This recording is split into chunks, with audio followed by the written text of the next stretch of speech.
And good morning, this is Mike Lodge. How are you? I hope everybody is fine. Everybody's living a good life today. I tell you, over the last couple of days, beautiful sunshine here in Palm Beach, but today, black clouds, rain, thunder, lightning. That's how weather changes so quickly here. It's beautiful, nice and dry, and then all of a sudden, these storms come in and they disrupt your day. I'm always concerned because I don't know if you've been in South Florida, but when they get thunderstorms, they hit hard. I mean, they truly hit hard. And after a while, you are a little bit concerned because you can see the striking of light. And then I'm wondering, okay, what happens if I get such a power surge? And I've got power surge protectors, but I don't know if I trust them with this kind of lightning.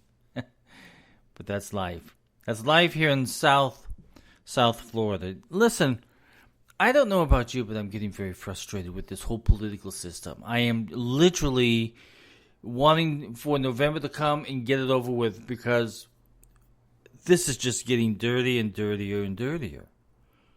I specifically want to talk about two things. I'm going to talk about the Twitter, Facebook censorship that's going on, and then I'm going to talk about Biden and how I feel that if he becomes president, he will be impeached because what he has done are crimes. So I was reading all the messages on Twitter and everything else and all the politicians and news agencies and everything. And every single day, something new comes out on Twitter and Facebook. Now, I'm going to tell you right now, I have been censored by Facebook and Twitter. In fact, one day, Twitter shut down my account. I had posted a article that was on Twitter, so I reposted it. But I asked the question, is this article true? ? I wanted people to respond back to tell me if they felt that the article was true. Twitter shut me down. They would not release me until I deleted that article. The same thing that happened with the press secretary at the White House. The only way that she could be released from Twitter jail was to delete an article on Biden. There's a whole bunch of articles that the New York Times have done on Biden in his shenanigans as vice president. She was the press secretary was blocked. She was shut out of Twitter unless she deleted that particular article from New York Times. Now, I posted it. I kept posting it. I just kept posting it. And I think it was just so much because what I have heard is that since they tried to stop New York Times, because they blocked New York Times from posting that article. Since they did that, that article has been seen 6 times more than if it had not been blocked by Twitter. So Twitter really did an injustice to themselves because now they've shown that they're censoring everything that we do and say, and they're even blocking the national media and the press secretary of the White House because they do not agree with the story and trying to put down Biden, even though the story has not been proven wrong. No one has proved it wrong yet. No one has. So we have a problem, and that problem is that we cannot allow censorship. Now, they are under Section 230, and Twitter and Facebook, for their illicit business practices, including censoring and false public statements. Now, false public statements is, and I'm going to tell you what it is, and it pisses me off more than ever. When they block you, they will give you a source to go to. Facebook does the same thing. When they want to put up a fact checker, when you go to that fact checker and read what he has said, He's not pointing to any articles or anything else to prove it. He's going based upon his own thought process, and it's wrong. But they want everybody to know that the content that I posted could mislead people. Now, unfortunately, the content that I've posted has all come from mainstream media. You see how stupid it is?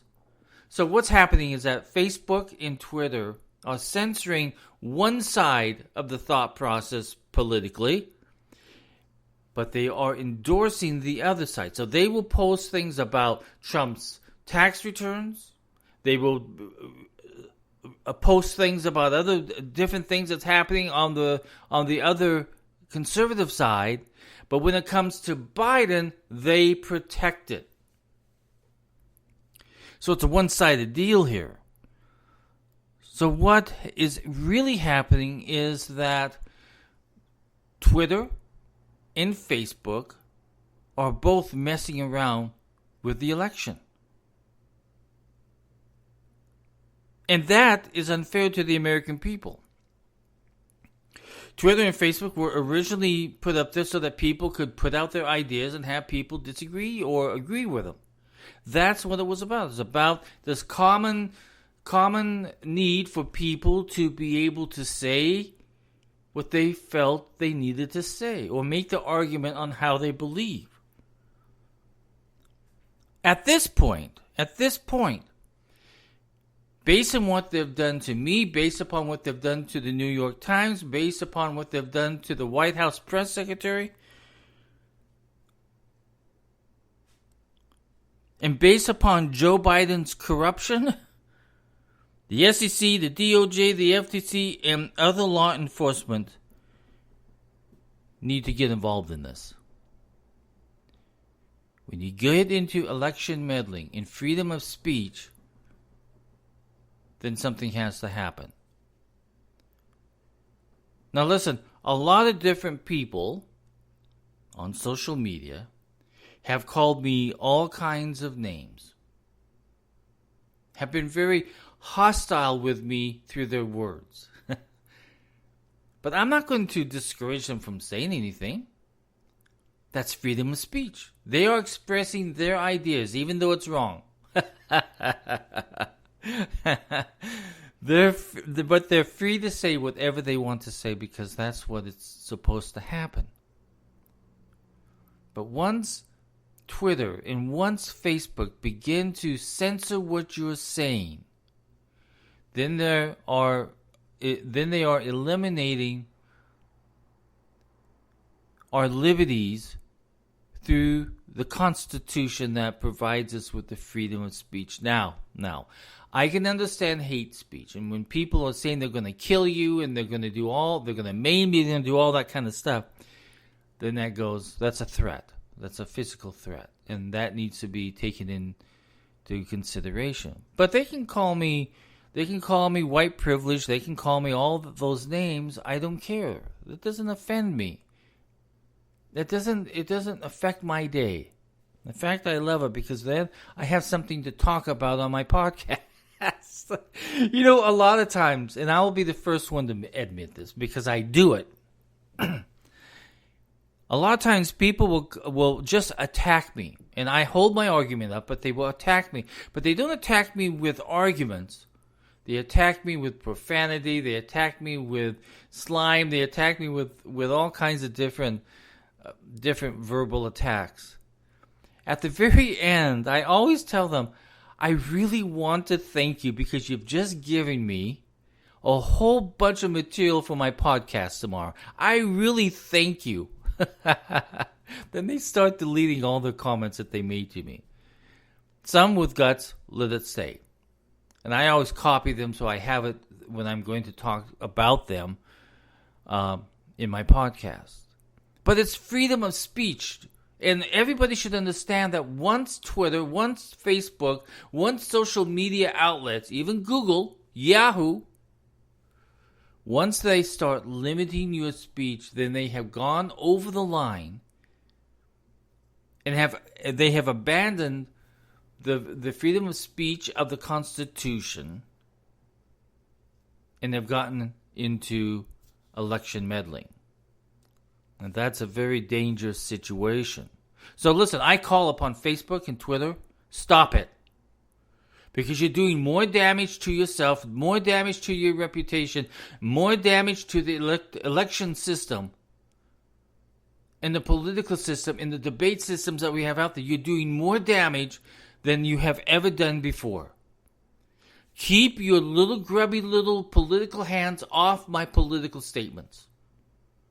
Off my political postings. Keep your hands off of it. Because that is what your social media outlet was originally for so that we could express our opinions. Not for you to suppress our opinions. You don't have that right unless it's hate speech. And you had better learn what hate speech is, because if you think, when I'm talking about Biden, when I'm talking about Biden, and you think that's hate speech, stop it. Just because I don't agree with you, that's not hate speech. That is not hate speech. That's me expressing my opinion. Or those individuals who are expressing their opinion about Trump, that is not hate speech unless they threaten him. Learn what hate speech is. But you won't block them because you agree with them. So you see, you have a one-sided situation here, a one-sided system where you condemn and you censor those who do not agree with you. You don't have an opinion. You are a business and you don't have an opinion. Yes, a business has a life, but it's a business life.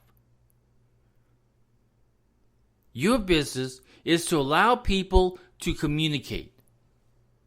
Your business is to allow advertisers to advertise on Facebook, and that is your revenue base.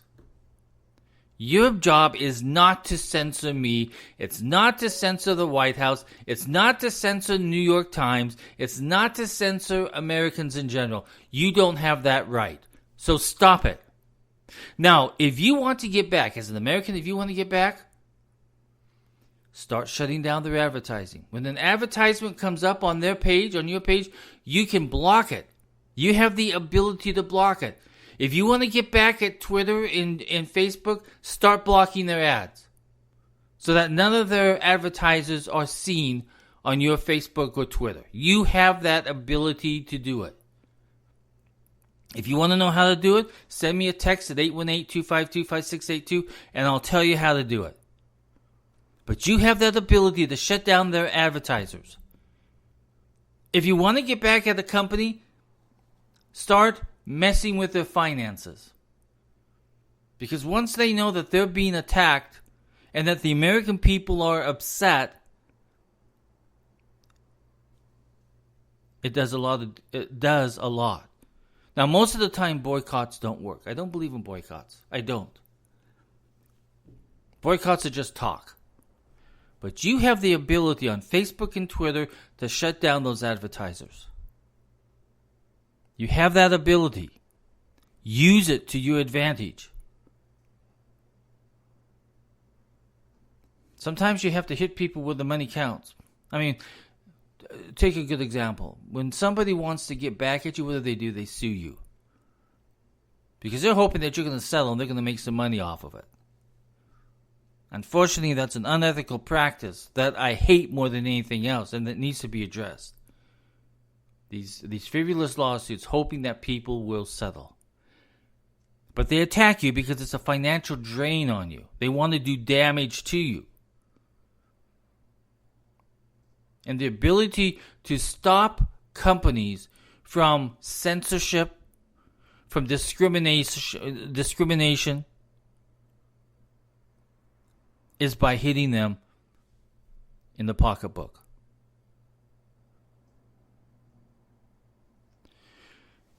Listen, we as Americans, we have a lot of ability out there to take back control of what our nation is about. Freedom of speech. non-discrimination of being a conservative or a liberal. And the list goes on. We have all of those things to protect us. And sometimes we have to fight back. But I'm calling. I want Facebook, Twitter, think about what you're doing because you're doing so much damage to your company. You're doing a lot of damage. Because what you're showing is that you can't play fair. In this business world of ours out there, and in dealing with Americans, you can't play fair. And that is on you. Now, regarding Joe Biden and all this stuff that has come out through the New York Times, and all this money passing through hands and going to Hunter, and then half of it going over to Joe Biden, I'm telling you right now, if Joe Biden were to get elected, I don't know what's wrong with my speech today, but something's wrong. Maybe it's because I haven't had my 2 cups of coffees yet. That's probably it. But listen, if Joe Biden were to be elected, he would be an impeachable president. He's bringing into the office of president corruption of being vice president, working out deals with foreign countries, getting really good paying jobs with foreign countries for his son. Don't believe him for 1 second if he is telling you, I didn't know anything about it. That's bullcrap.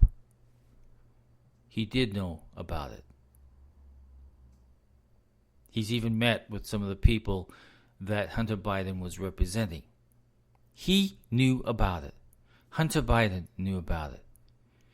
So now we have the Ukraine, we have Russia, we have China, money flowing into the Biden group. Now, mainstream media isn't pushing that story. They're not talking about that story because they're biased towards Joe Biden. Let's just admit that fact. But the problem is that the mainstream media, even though they're not talking about it, it's all over social media. If you go to any of the social media outlets, that is the main topic of yesterday and today. That's why I said when Twitter banned that article from New York Times, that created such a frenzy around that article that it was seen 6 and 7 times more than if it had just been a normal article. So what did Twitter do? They built hype around this because they had blocked it. And once you start blocking free speech of a newspaper, freedom of the press, politicians and Americans, they get pissed off. So I'm telling you right now, if Biden becomes president, he will be impeached. His political baggage is so corrupt that when he moves that baggage into the White House, he's going to be impeached. There is legal consequences to what he did and what his son did that makes it a crime. So just listen, you Democrats out there who are listening to me, if there are any, your candidate is a crook. Your candidate misled the American people. Your candidate took funds, through his family members, took funds from foreign governments. And listen, if you're taking it from the Ukraine, if you're taking it from Russia, if you're taking it from China, those are all enemies, except for Ukraine, are all enemies of the United States. But you're taking money, and you refuse to say anything bad about China and what they're doing to various territories out there and taking control and eliminating some of our technology wars and spying on us, and we can go on with the list. It's a list upon list upon list. If he will not condemn China, and the reason is because he's taken money from China, and if he says anything, China will come back, well, what about all those billions of dollars we paid you? So he's going to still keep talking about how good China is, because they've paid him a lot of money. I would hope that I'm wrong in all of this. But so far, no one has come out and proved that any of those emails, any of those documentation, any of those videos are wrong. And I don't think we'll see it, because it looks like it's a pretty true story. So just remember this, Democrats. Biden goes, if he gets elected, he will be impeached. And this time he'll be impeached on a crime.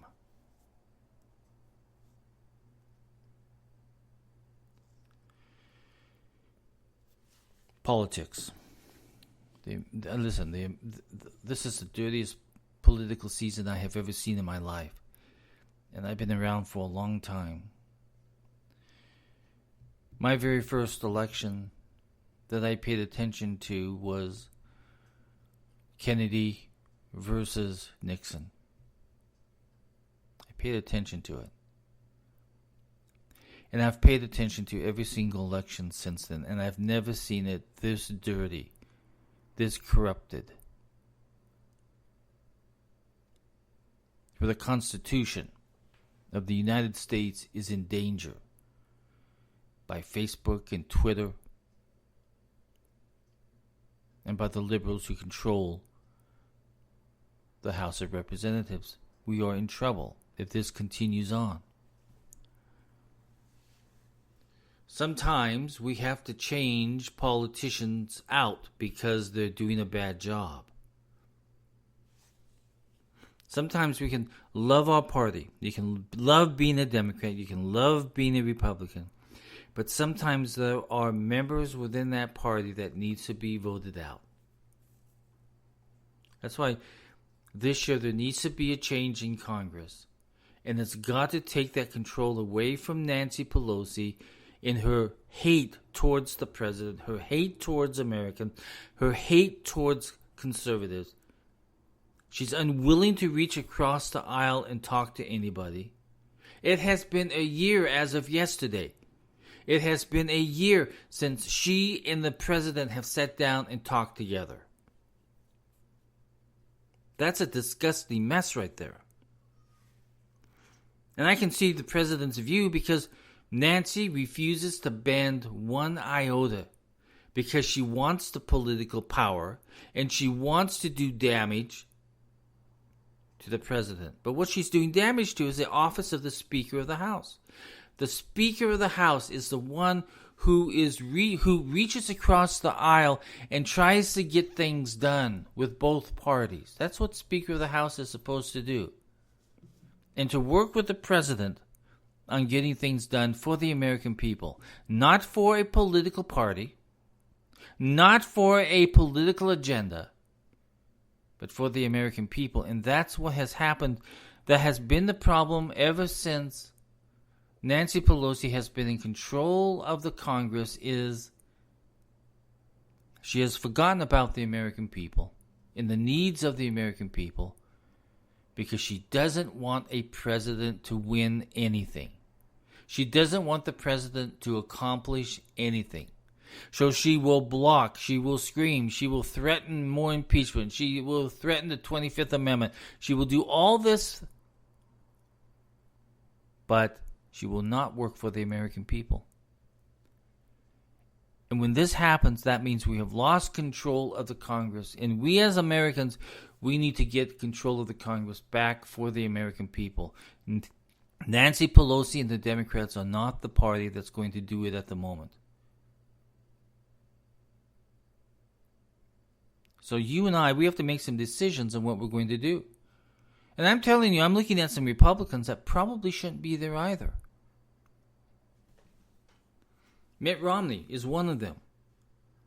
How he got elected as a Republican, I'll never know, because he has not acted like a conservative at all. He has acted like a Democrat.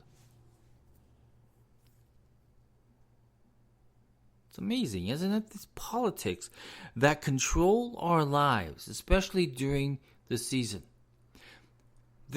This political season is so very important, and I really want you to think about this, because whoever you put in office is going to affect your personal finances for your house and for your business. Biden has already told you, very candidly, and if you weren't listening, you're dumb.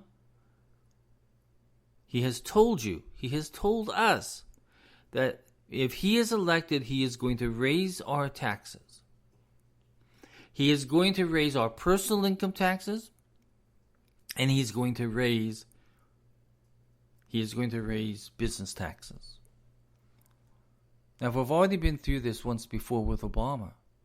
We had 8 years of stagnation. Businesses put their businesses on pause because they didn't know what the president was going to do next. So they put their business on pause. They didn't do any hiring. They didn't do any capital expenditures. They didn't try to improve their equipment lines. They didn't do any buying. They just remained stagnant. Or they were put on pause. I remember I was sitting in a Chamber of Commerce meeting in Orlando, Florida.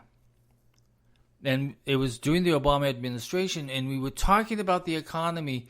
And I remember the president of the chamber at that time, he said, what has happened is that American business is on pause until they know what's going to happen.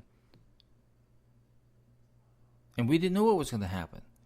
We didn't know what executive order he was going to do that would affect our business, because he was trying to do executive orders on overtime and salaries and everything else that was going to affect our businesses. We didn't know what we were going to do. And then there was that mandate on health insurance for businesses. And we didn't know what was going to happen with that. So businesses at that time during the Obama-Biden administration was on pause because we didn't know what was coming next. And that's exactly what's going to happen with the Biden election if he were to be chosen as president. Everybody's 401ks, kaplooey. Went dead in the water. They lost money because of the uncertainty of the American people and the uncertainty of business. So if you are thinking about putting Biden in as president just because you don't like Trump, but don't care about the American people and on your own finances and how it's going to affect you, then you're making a very bad decision. Put all of that hate to the side and think very carefully about what each candidate will do. And if your taxes are going to go up, you won't have the spending ability that you have.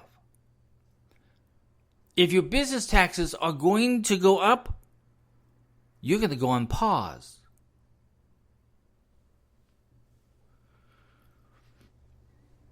I think that's enough. Today's Friday. I'm done with politics for the day. It is amazing how frustrating it is when you talk about politics. That's why I never talk about politics with friends, because it just goes nutso.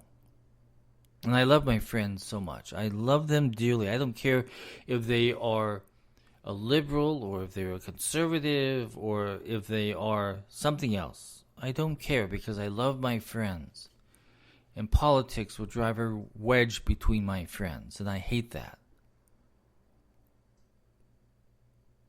I don't ever want a situation where a friend goes silent. I mean, real friends. I'm talking about people who you love and you see every day or every few weeks or maybe even once a year, but they're still your friends. and you love the time that you spend together and the stories that you tell and the laughter and the food that you share and everything else, those are true friends. Those are the most wonderful gift that you can have in life. But once you start talking about politics, it can destroy a friendship in a blink of an eye. I hate that. I hate that more than anything else, when a friendship gets destroyed by politics. Life is good as long as you leave politics out of it. Now, one good thing for me, I made up my mind a long time ago who I was going to vote for. I had already made up my mind. So what I began to do is I started shutting down all of the comments for probably the last 6 months. I've shut down a lot of people because, and when I say shut down, it means put them on pause. You know, on Facebook, you can put them on pause for 60 days. So I kept doing that because they were posting so much about politics. I just didn't want to listen anything about politics. So I put them on pause for 60 days. And sometimes I extended that 60 days. Because I just didn't want to hear. I eliminated Fox News off my feed, and all of the other news agencies, I deleted them all because I didn't want to see it or hear it or do it anything else. And I had a very good life. But then I thought, I'm getting very close to the election. I need to express my voice. And so I've had to do some political podcasts, write some political pieces. Do I like it? No. But I feel as though I have to get involved. Now, a lot of people, I must say, I have been very, very lucky. I have had only a few bullies try to attack me. Just a few. But I've been very lucky. And we've had a very good conversation about politics. But every once in a while there comes a bully. I had one friend on Facebook. And we had some very good conversations about business, about life, everything. But then it became the political season and he called me. Oh, I know, we were talking about Black Lives Matter and we were talking about the riots and everything. And he called me. And I'm shocked that he even did it. This is what politics does, I'm afraid. He called me white privileged.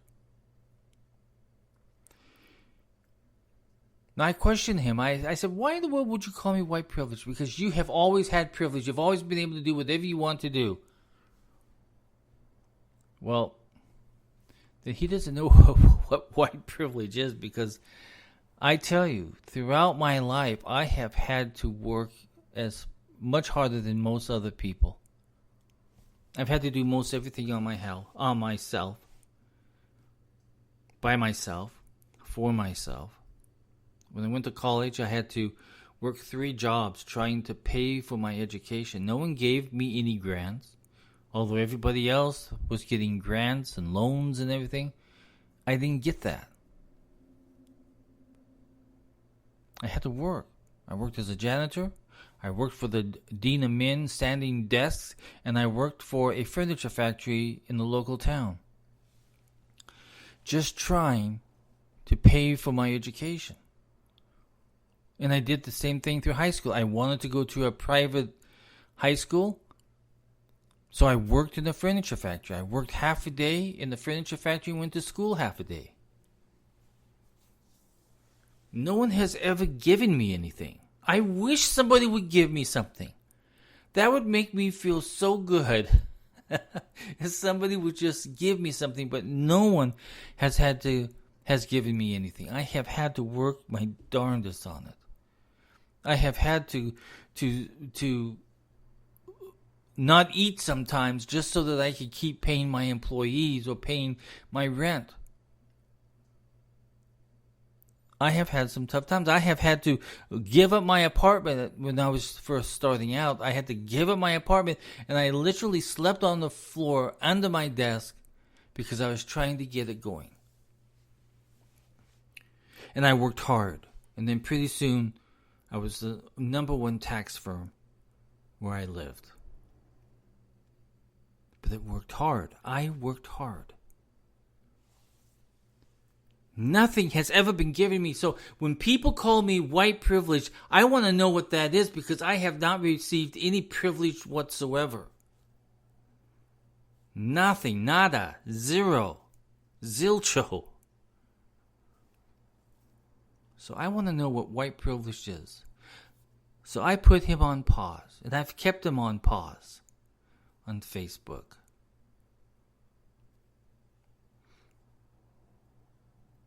I want to know what white privilege is, and I want to see people who have that privilege, because everybody that I know have done exactly the same thing as I have, trying to build something, trying to make a business, trying to succeed in life. But no one ever gave us a loan. No one ever gave us money. We had to work hard to build that cash flow. I wish there was a magical white person that would come along and say, I believe in your white power, so here's a whole bunch of money. But no one has ever done that. And we have to laugh at it because you know why? Because there's no such thing as white privilege. Forget that. That's just a racial talking point that doesn't go anywhere. Because if you look at the majority of Americans who are in poverty, don't talk to them about white privilege. Don't talk to the homeless man because he's lost his job, who's living in a tent on the street. Don't talk to him about white privilege. To the individual who serves in our military, who gets very little pay for protecting our nation, don't talk to him about white privilege. There's no privilege there. The only privilege that he has is he's serving his country. The best kind of privilege there is. So politics puts a big old hateful wall up between friendships sometimes. And we have to look at how do we get those friends back. Maybe we're going to have to say sorry. Maybe we're going to have to put our ego to the side and say, hey, you know what? I really want to be your friend. I've enjoyed your friendship. It's just that you and I, we believe politics differently. So when we're together, let's not talk about politics. Let's talk about God and make it really heated. I remember. It's always been said, if you want to have a peaceful dinner, do not talk about politics or God or religion. But you can say to your friend, you know what, I really enjoy my time with you. I've always enjoyed my time with you. But let's make a commitment. Let's not talk about politics. Because I really want you to be my friend. So we're going to have, after this political season is over, we're going to have to start mending our fences. Mending fences really isn't that hard. Takes work. Think of a farmer who has to go out and mend his fence. He has to pull that wire across to the next post with all of his might, and then he clamps it on to the post. But he gets it done, and that fence becomes strong. That post is strong. Well, same thing with our friendships. Who was hurt by politics. We can mend fences. And I encourage every single one of you, as a mediator, mend your fences. Get your friends back. Love again. Forget about politics. It's time to mend fences. Listen, if you have any comments, if you have any concerns, if you have any business questions, send me a text at 818-252-5682. Again, that's 818-252-5682. Join me on the web at www.lodge-co.com. Learn what I do out there in this big wide world. Buy some of my books online. This is Mike Lodge. Everybody have a great Friday and a great weekend. God bless you all.